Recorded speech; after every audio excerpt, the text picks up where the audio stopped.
All right. Good afternoon. Good day, everyone. I'm John Thompson, founder of Simple Mortgage, where we do liability management and advice. And today, my guest is a good friend, Colin Mackenzie, who's a CFP and a financial advisor and leader at Cetera Networks. He'll tell you a little bit more about himself. I've known of Colin and with Colin. We've been together for many, many years. I can't remember how many anymore, Colin, but from just a chance meeting at a Chamber of Commerce event to friends and clients and business partners, and I appreciate you being here today. I'm going to let you do your own kind of bio, if that's okay. Do you want to just give us a quick background on Colin and what you do?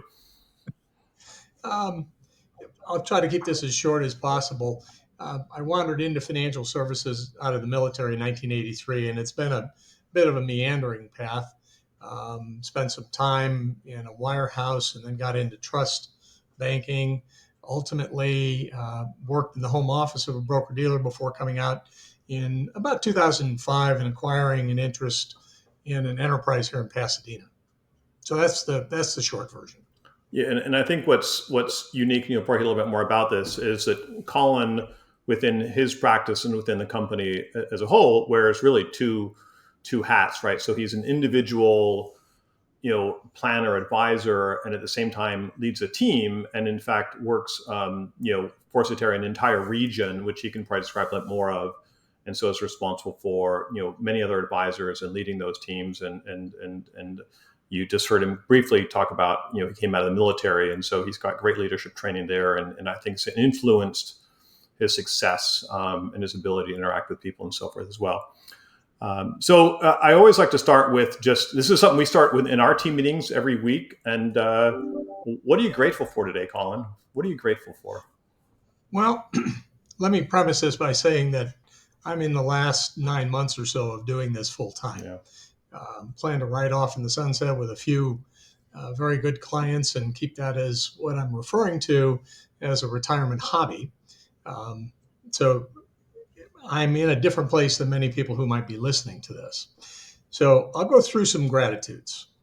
The first of them is a growing awareness of the importance of being a Jesus follower and the evidence supporting that conclusion. I'm extremely grateful for the power of time when it comes to investing. And it's very hard for many people to be patient, but the power of time is significant. Um, Really cherishing the joy in relationships. This opportunity to spend some time with you, John, it just brings up a lot of good memories. I'm grateful for unwitting mentors. Mm.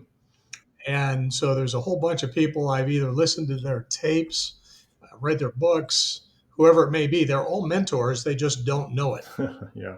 So I'm grateful for unwitting mentors. And then I think I'll round this out by saying that each of us needs a little grace every day. And I'm very grateful for the grace that other people extend.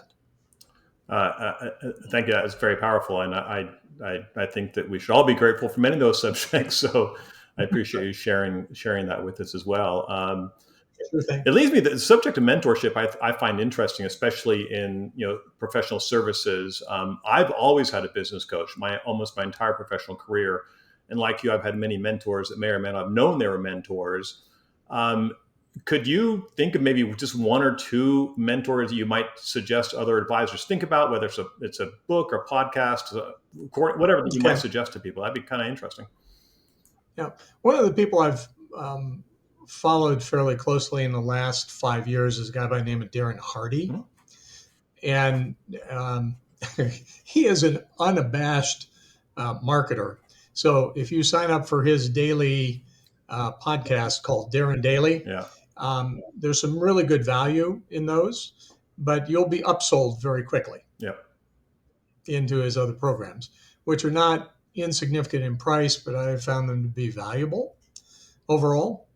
And that's probably the one that I would suggest. There are others in the industry that every entity, broker dealer, registered investment advisor, you receive their marketing stuff all the time. Sure. So, yeah.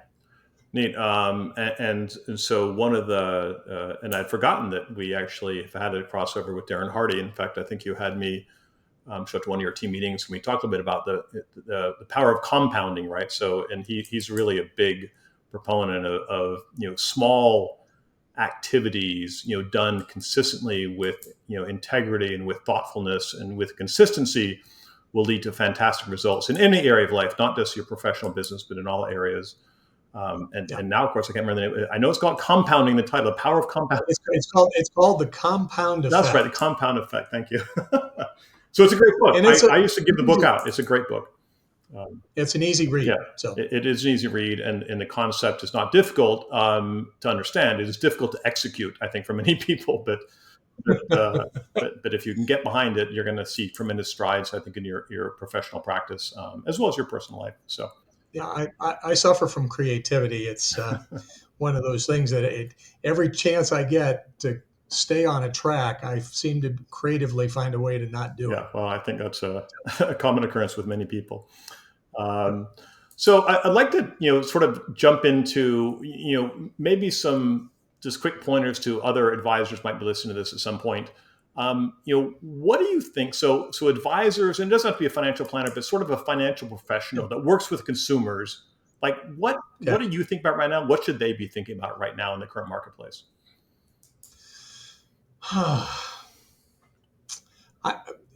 There's a lot of people that are working very hard to leverage technology of different types, to try to have technology do what I'll call the heavy lifting. And oftentimes I will share with people that the most difficult skill set, John, in your business and financial planning, other businesses, is creating a client. Mm-hmm. There's a lot of people can cultivate a lot of technical skill, but that ability to have somebody say, yes, I'll become your client, is perhaps the most difficult skill to develop. And there's a lot that goes into presenting to people in a way that helps them understand why they need the advisor to get to a better place. And if I was to suggest to an advisor to focus on one thing, it would be to create clarity and certainty around how someone's going to be better off working through them. I like that. Clarity. Great. Clarity and confidence. Yeah, no, that's great. Clarity and certainty. I'm sorry. Yeah, and certainty. Would you share anything from your own personal experience that you feel like you've and you're a very authentic person, so maybe there's not a way to answer this question. So I know you're authentic and you're empathetic, but is there an area where someone could sort of develop that skill set or some ideas on how to sort of gain greater clarity around their offering, right? So you hear this term, USP, unique service proposition, which it's kind of an odd word, but any thoughts around that area that you could share?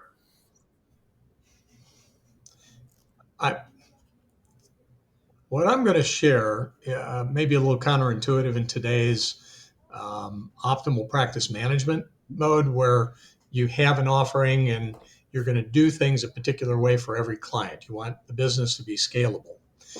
I think at the other end of the spectrum is cultivating your question answer or question asking. And I keep actually a list of optimal questions to ask people. And they're the things that uncover who the person is, and they're the kind of the unseen things. One of the courses I went through was in life planning through the Kinder Institute. And they have 3 questions that are meant to get to, if you ask somebody how they feel about something, that's going a little too directly. You got to kind of come in through the side door.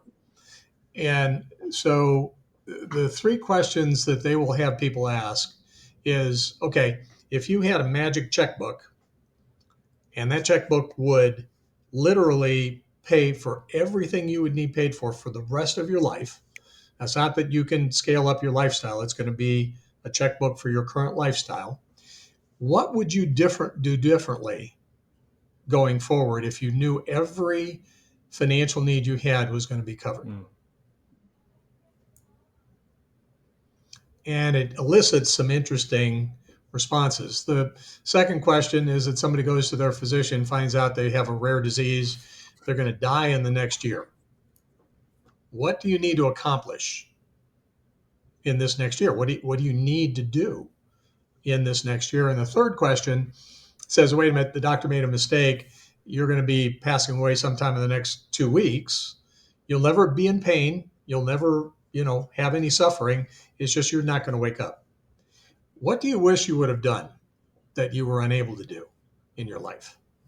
Yeah. Now, I'm not necessarily suggesting people ask those questions, but it's good to get around the fact that somebody's coming in because they want to discuss a 401k rollover.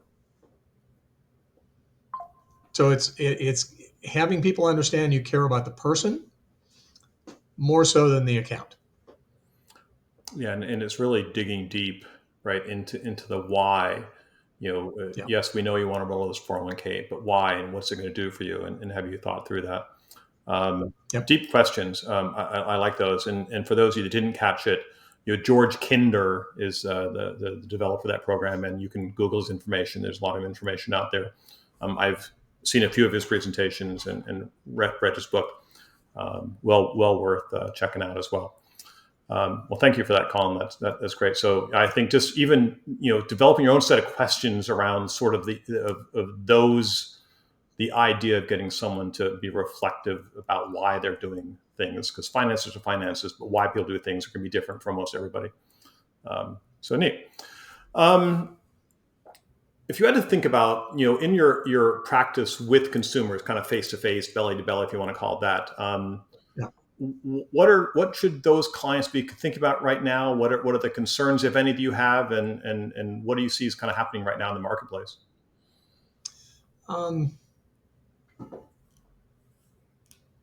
It's a very interesting time. It's a divided time in our country, and there certainly is a lot that's going on in the world.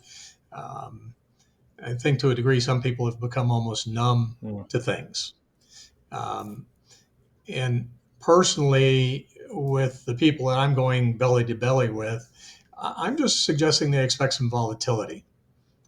We've had a nice period here for the last 6-8 months, and we tend to be continuity biased, meaning what's happened in the recent past is going to continue. And so it's okay for people to take a few of the chips off the table, maybe do a little profit taking. I don't know that money market's the right place to go. I don't know where I would suggest, and each advisor is going to have their own perspective on that, and I think they should follow their perspectives. But letting people know that what we've had for the last 6 to 8 months, there's going to be some hiccups in the road here, would probably be the advice that I'd give. Yeah, thank you. I appreciate you sharing that. One of the things I've certainly learned from you and heard from you over many, many years, and you alluded to it in your gratefulness part, was time, right? Needing the time for success through investing in the rest of it, and we know the market's going to have volatility, and there's going to be ups and downs, and those are opportunities, and there's risk, and the rest of it. So I think that's well thought. So thank you very much. Could we maybe let's transition to just kind of within your practice, do you have any specific tools you're interested in sharing? What do you kind of use for advice? What's your software? Is there anything that you want to talk about from that perspective? That's not a strength of mine, John, necessarily. Conversations are your strength, which is perfect. But one of the things that's been offered through RBD is Y charts. Yeah. And I had an intern in who will probably end up taking over my book. Wonderful young lady. Probably join us in the fourth quarter this year. Sure. And she made Y charts sing as we evaluated all of the various tools I use in the fee-based accounts that we manage. And so Y charts would be it's a big ticket item annually, but I find it to be very worthwhile. Neat. I have never heard of Y charts, so interesting. No, never mind. I was going to ask a separate question. No big deal. It's okay. I was going to veer off into sort of, the idea that the prevalence, at least I'm seeing the prevalence of not day trading, but people attempting to use charting strategies and different things seems to have grown a lot just in the consumers I talk to, and the people seem DIY stuff out there seems to be growing. And just because we talk about technology and people have access to so much information and so forth, and trading happens in less than an instant now. I guess I'll ask you the question. So what do you think about that? What do you when a client comes to say, look, I can do this myself. I can trade myself. I can go buy low cost ETFs, whatever it might be. Where do you place the value and say, okay, that's fantastic. I hope it works really well for you. But is there a but? What do you say to those people? All right. I listened to somebody who is immensely more intelligent than I am years ago in a wonderful presentation that said that your prospects come in three flavors. There are delegators, collaborators, and do-it-yourselfers. And your job is to triage and try to help people who wish to do it themselves. One of my main questions is, well, how come we're talking today? Yeah. I mean, you've got tools at your disposal, unlike those that investors have ever had. So why help me understand why are we visiting today? And kind of again trying to get behind what it is that the person's saying. And I quickly wish them well and usher them out the door. Yeah. Collaborators, as long as you can set the ground rules with them, and that they're not going to chew up too much of your time every time you're looking to make a recommendation or to place a trade in an account, helping them understand the tool and what why you're using it. You can have some of those if they're really good people and you like them a lot from a relationship perspective. But what you're really sifting for are the delegators. Colin, I don't understand this stuff. I don't want to understand it. I don't like it. I just need to know. You want a book filled with delegators. Yeah. Neat. Thank you. You're welcome. I think that applies on the mortgage side. No, it does. There's an exact same correlation to the work we do, right, around liability and mortgage management. That there are people that come in our office and have conversations every day that know way more than I'm ever going to know in their opinion of themselves, and that's okay. It is, and letting it be okay. Yeah, I'm the first to admit that I don't know everything. No one can. It's impossible to know. But we understand where you go, and so the DIY people may or may not fit in many practices and so forth. You mentioned they'll tell you about all the wins. Yeah, right. Well, it's like people that go. It's kind of funny because I was having a conversation with some friends the other day, and they're talking about the casino. And they frequent casinos and so forth, and it sounds like to everyone on the outside that they love it. We always win a little bit of money, and we have some food and company and companionship and community, whatever it else might be. But they never tell you that they losses, and yet somehow all these casinos stay in business and continue to grow with all this. Kind of amazing, don't you think? It's an interesting process. You mentioned a younger, and maybe I shouldn't say younger, but a person coming in that might be sort of transitioning and taking over sort of your practice. What skill sets have you looked for someone that you would trust to hand over a really important thing? All the clients and the people and those relationships and the families. What do you look for in someone who would be? Yeah, the internship was very valuable because you kind of put somebody in the hot seat. Mm-hmm. And see how well they progress in a short period of time. And this young lady who's finishing up her master's right now in personal finance and investing actually started with very little capability and had it nailed by the time we finished. So, the evaluation of one asset class took her like 4 days. And then she was doing 4 at a time. So, it was you just throw them in the deep end. And if they swim and they seem like they have a lot of character, then I think you're in good shape. It was more dumb luck than anything else. And it ends up actually being the daughter of a client. Okay, that's nice. Now, what's interesting is the CPA for this family is kitty corner from us in the on our floor in the Okay. office, and had been approached for internships as well. And checking with his partners, felt that there was too much liability. Oh, And I wasn't smart enough to recognize there might be, but it was one of those things that, of course, come on in, mi casa su casa great. kind of thing. So I do think, the business and world is one where you have to take some risks, because if you play it safe the whole time, you can't uncover certain opportunities. Yeah, well said. I mean, I love that. Throw them in the deep end to see where it goes. And it makes me think of many of the young people I've run across in the last couple of years. I think I'm not sure millennials is the right word, but that generation oftentimes gets a bad rap. But I can tell you that Yeah. they've learned things quicker than us, right? They're smart, they're easygoing. I mean, things don't phase a lot of people I've run into, and if they can pick up a skill set around finance or anything really, I think there is a great. I think the future is so bright. I mean, from my perspective, Yes. Yeah. I think it's really, really bright. So I'm excited about what's going to happen over the next couple of decades with the new professionals Well, and that, moving into. yeah, that kind of leads to one other thing as I, turn 69 and finishing up different things. Is for me at this point, it's being what Darren Hardy refers to as being generative. Mm-hmm. And I'll say that means pouring into other people. Yeah. And so at this point, it's far less about me than it is cultivating other people and helping them pick up the reins and take over. And it's really a legacy process, and it's a very enriching process. I have to say. Yeah, I can imagine. I've felt in some ways, I'm feeling that transition happening kind of in my life as well, which is, and you know about parts of it. So I Oh appreciate yeah. you sharing that. So thank you.